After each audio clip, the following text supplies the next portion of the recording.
ध्येय टीवी के daily MCQ programme में आप सभी का स्वागत है। इस कार्यक्रम में हम आईएएस और पीसीएस जैसी प्रतियोगी परीक्षाओं के लिए महत्वपूर्ण बहुविकल्पीय प्रश्नों पर चर्चा करते हैं। तो आइए शुरू करते हैं। पहला प्रश्न, पीएम दक्ष योजना के बारे में निम्नलिखित कथनों पर विचार कीजिए। पहला, यह एक कौशल विकास प्रशिक्षण कार्यक्रम है। दूसरा, इसे शिक्षा मंत्रालय द्वारा चलाया जा रहा है।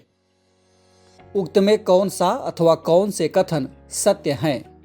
आपके ऑप्शंस हैं ए केवल एक, बी केवल दो, सी एक और दो दोनों, अथवा डी ना तो एक न ही दो। इस प्रश्न का सही जवाब है ए, केवल कथन एक सत्य है। इसकी व्याख्या देख लेते हैं। प्रधानमंत्री दक्षता और कुशलता संपन्न हितग्राही यानी पीएम दक्ष योजना सामाजिक न्याय एवं अधिकारिता मंत्रालय द्वारा साल 2020-21 से चलाई जा रही है। इस योजना के तहत पात्र लक्षित समूह के लिए कौशल विकास प्रशिक्षण कार्यक्रम जैसे कि अप स्किलिंग या रीस्किलिंग, अल्पकालिक अथवा दीर्घकालिक प्रशिक्षण कार्यक्रम और उद्यमिता विकास कार्यक्रम आदि चलाया जा रहा है। दूसरा प्रश्न, हाल ही में एविया द्वीप यानी आइलैंड ऑफ एविया समाचार सुर्खियों में था। ये कहाँ स्थित है? आपके ऑप्शंस हैं A Philippines, B Canada, C England अथवा डी ग्रीक। इस प्रश्न का सही जवाब है ऑप्शन डी ग्रीक। व्याख्या देख लेते हैं। हाल ही में एविया द्वीप के जंगलों में काफ़ी भयानक आग लग गई थी। इसकी वजह से ये द्वीप चर्चा में आ गया था। इसे युबोआ के नाम से भी जाना जाता है। ये क्षेत्रफल की दृष्टि से दूसरा सबसे बड़ा ग्रीक यानी यूनानी द्वीप है। बढ़ते हैं तीसरे प्रश्न की ओर। अवनींद्रनाथ टैगोर के संबंध में निम्नलिखित में कौन सा कथन असत्य है? आपके ऑप्शंस हैं ए, ये भारतीय कला में स्वदेशी एवं राष्ट्रीय मूल्यों के प्रमुख समर्थक थे। बी, इन्होंने Indian society of oriental art का गठन किया था। सी, इन्होंने बंगाल स्कूल ऑफ आर्ट की भी स्थापना की थी। अथवा डी, उक्त तीनों कथन सत्य हैं। इस प्रश्न का सही जवाब है डी, यानी उक्त तीनों कथन सत्य हैं। इसकी व्याख्या देख लेते हैं। हाल ही में 7 अगस्त को अवनींद्रनाथ टैगोर की 150वीं जयंती मनाई गई। रविंद्रनाथ टैगोर के भतीजे अवनींद्रनाथ टैगोर भारत में बंगाल स्कूल ऑफ आर्ट के सबसे प्रमुख कलाकारों में से एक थे। वे भारतीय कला में स्वदेशी एवं राष्ट्रीय मूल्यों के पहले प्रमुख समर्थक थे। उन्होंने पहले Indian society of oriental art का गठन किया और उसके बाद बंगाल स्कूल ऑफ आर्ट की स्थापना की। चौथा प्रश्न, लोक लेखा समिति के संबंध में निम्नलिखित कथनों पर विचार कीजिए। पहला, लोक लेखा समिति का गठन हर 5 साल पर किया जाता है। दूसरा, इसमें अधिकतम सदस्यों की संख्या 22 होती है। और तीसरा कथन, इसके अध्यक्ष की नियुक्ति राष्ट्रपति द्वारा की जाती है। उक्त में कौन सा अथवा कौन से कथन सत्य हैं? आपके ऑप्शंस है ए केवल 1 और 3, बी केवल 2, सी केवल 1 अथवा डी केवल 2 और 3। इस प्रश्न का सही जवाब है ऑप्शन बी, यानी केवल कथन 2। व्याख्या देख लेते हैं। कांग्रेस नेता अधीर रंजन चौधरी की अध्यक्षता में लोक लेखा समिति 14 से 17 अगस्त के दौरान श्रीनगर, कारगिल, लेह और द्रास के 4 दिवसीय दौरे पर जा रही है। बता दें कि लोक लेखा समिति का गठन हर साल किया जाता है। इसमें अधिकतम सदस्यों की संख्या 22 होती है, जिनमें से 15 सदस्य लोकसभा से और 7 सदस्य राज्यसभा से चुने जाते हैं। इसके सदस्यों का कार्यकाल 1 वर्ष का होता है। समिति के अध्यक्ष की नियुक्ति लोकसभा अध्यक्ष करता है। इसका प्रमुख काम कैग की ऑडिट रिपोर्ट को संसद में रखे जाने के बाद इसकी जांच करना है। बढ़ते हैं 5वें प्रश्न की ओर। मेकेदातु परियोजना निम्नलिखित में किससे संबंधित है? आपके ऑप्शंस है ए, ये केरल सरकार द्वारा 100% कोविड टीकाकरण के लिए चलाया गया एक अभियान है। बी, ये कर्नाटक सरकार द्वारा शुरू की जाने वाली एक बहुउद्देशीय जल एवं विद्युत परियोजना है। सी, यह आंध्र प्रदेश सरकार द्वारा कोविड-19 के कारण अनाथ हुए बच्चों की सहायता के लिए चलाया गया एक अभियान है। अथवा डी, ये तमिलनाडु सरकार द्वारा मछुआरों के जीवन को बेहतर बनाने के लिए शुरू की गई एक योजना है। इस प्रश्न का सही जवाब है ऑप्शन बी। व्याख्या देख लेते हैं। मेकेदातु परियोजना कर्नाटक सरकार द्वारा शुरू की जाने वाली एक बहुउद्देशीय जल एवं विद्युत परियोजना है। इसके तहत कर्नाटक सरकार अपने यहाँ रामनगर जिले में कनकपुरा के पास एक संतुलन जलाशय यानी बैलेंसिंग रिजर्वायर का निर्माण करना चाहती है, लेकिन तमिलनाडु द्वारा मेकेदातु में कावेरी नदी पर प्रस्तावित इस परियोजना का विरोध किया जा रहा है। बढ़ते हैं छठे प्रश्न की ओर। ड्रिंक फ्रॉम टैप यानी सुजल मिशन निम्नलिखित में किस राज्य से संबंधित है? आपके ऑप्शंस हैं ए ओडिशा, बी मध्य प्रदेश, सी छत्तीसगढ़ अथवा डी पश्चिम बंगाल। इस प्रश्न का सही जवाब है ऑप्शन ए।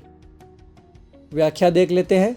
हाल ही में ओडिशा की मुख्यमंत्री नवीन पटनायक ने वीडियो कॉन्फ्रेंसिंग के जरिए ड्रिंक फ्रॉम टैप यानी सुजल मिशन की शुरुआत की। इस मिशन की शुरुआत के साथ ही ओडिशा का पूरी देश का पहला ऐसा शहर बन गया है जहां सभी घरों में लोगों को 24 घंटे नल से शुद्ध पीने का पानी मिल पाएगा। बढ़ते हैं सातवें प्रश्न की ओर। भारत और बांग्लादेश के बीच रेल लिंक परिचालन के संबंध में निम्नलिखित कथनों पर विचार कीजिए। पहला, मौजूदा वक्त में भारत और बांग्लादेश के बीच 5 रेल लिंक परिचालन अवस्था में है। और दूसरा, हल्दीबाड़ी चिलाहाटी रेल लिंक भारत और बांग्लादेश के बीच परिचालित होने वाली 5वीं रेल लिंक है। उक्त में कौन सा अथवा कौन से कथन सत्य हैं? आपके ऑप्शंस हैं ए केवल 1, बी केवल 2, सी 1 और 2 दोनों अथवा डी इनमें से कोई नहीं। इस प्रश्न का सही जवाब है सी यानी दोनों कथन सत्य हैं। इसकी व्याख्या देख लेते हैं। हाल ही में भारत और बांग्लादेश के बीच हल्दीबाड़ी चिलाहाटी रेल मार्ग के माध्यम से मालगाड़ियों का नियमित संचालन फिर से बहाल हो गया है। बता दें कि 1947 में बंटवारे के बाद भारत और तत्कालीन पूर्वी पाकिस्तान, जो कि आगे चलकर बांग्लादेश बना, के बीच 7 रेल लिंक चालू थे। लेकिन भारत और पाकिस्तान युद्ध के बाद दोनों देशों के बीच रेल सेवा बंद हो गई थी। अभी तक भारत और बांग्लादेश के बीच 4 परिचालन रेल लिंक चालू थे। इनमें पेट्रापोल बेनापोल, गेदे दर्शन, सिंघाबाद रोहनपुर और राधिकापुर बिरोल शामिल हैं। हल्दीबाड़ी चिलाहाटी रेल लिंक भारत और बांग्लादेश के बीच परिचालित होने वाली 5वीं रेल लिंक है। बढ़ते हैं 8वें प्रश्न की ओर। प्रधानमंत्री उज्ज्वला योजना के संबंध में निम्नलिखित कथनों पर विचार कीजिए। पहला, इसकी शुरुआत 1 मई 2015 को केंद्र सरकार द्वारा की गई थी। दूसरा, इसके तहत सरकार बीपीएल परिवारों को घरेलू रसोई गैस का कनेक्शन उपलब्ध कराती है। और तीसरा, साल 2021-22 के बजट में इस योजना के विस्तार की बात कही गई थी। उक्त में कौन सा अथवा कौन से कथन सत्य है? आपके ऑप्शंस हैं ए केवल 1 और 2, बी केवल 1 और 3, सी केवल 2 और 3 अथवा डी केवल 1। इस प्रश्न का सही जवाब है ऑप्शन सी यानी केवल कथन 2 और 3 सत्य हैं। की व्याख्या देख लेते हैं। लोक कल्याण के उद्देश्य से 1 मई 2016 को केंद्र सरकार ने प्रधानमंत्री उज्ज्वला योजना की शुरुआत की थी। प्रधानमंत्री उज्ज्वला योजना यानी PMUY के तहत सरकार गरीबी रेखा से नीचे जीवन जीने वाले परिवारों को घरेलू रसोई गैस यानी LPG गैस का कनेक्शन उपलब्ध कराती है। इसकी शुरुआत सबसे पहले उत्तर प्रदेश के बलिया जिले से की गई थी। साल 2021-22 के अपने बजट भाषण में वित्त मंत्री ने कहा था कि उज्ज्वला योजना का विस्तार किया जाएगा। इसी क्रम में प्रधानमंत्री नरेंद्र मोदी ने हाल ही में इस योजना के दूसरे चरण यानी PMUY 2.0 की शुरुआत उत्तर प्रदेश के महोबा जिले से की। बढ़ते हैं 9वें प्रश्न की ओर। इंद्र नेवी 21 सैन्याभ्यास का आयोजन निम्नलिखित में से कहाँ किया गया है? आपके ऑप्शंस हैं ए बाल्टिक सागर में, बी कारा सागर में, सी अरब सागर में अथवा डी बंगाल की खाड़ी में। इस प्रश्न का सही जवाब है ए यानी बाल्टिक सागर में। इसकी व्याख्या देख लेते हैं। हाल ही में भारत और रूस की नौसेनाओं के बीच 12वां इंदिरा नेवी 21 अभ्यास बाल्टिक सागर में आयोजित किया गया। ये सैन्य अभ्यास हर 2 साल पर भारत और रूस की नौसेनाओं के बीच किया जाता है। इसकी शुरुआत साल 2003 में की गई थी। बढ़ते हैं कार्यक्रम के अंतिम प्रश्न की ओर। संत सांबंदर कौन थे? आपके ऑप्शंस हैं ए जैन मुनि, बी बौद्ध संत, सी अलवार संत अथवा डी नयनार संत। इस प्रश्न का सही जवाब है ऑप्शन डी यानी नयनार संत। इसकी व्याख्या देख लेते हैं। हाल ही में ऑस्ट्रेलिया ने घोषणा की कि वो अपने राष्ट्रीय गैलरी के एशियाई कला संग्रह से संत सांबदर की मूर्ति समेत 14 कलाकृतियां भारत को वापस लौटाएगा। नृत्य मुद्रा में बाल संत सांबदर की यह प्रतिमा 12वीं सदी के चोल वंश से संबंधित है।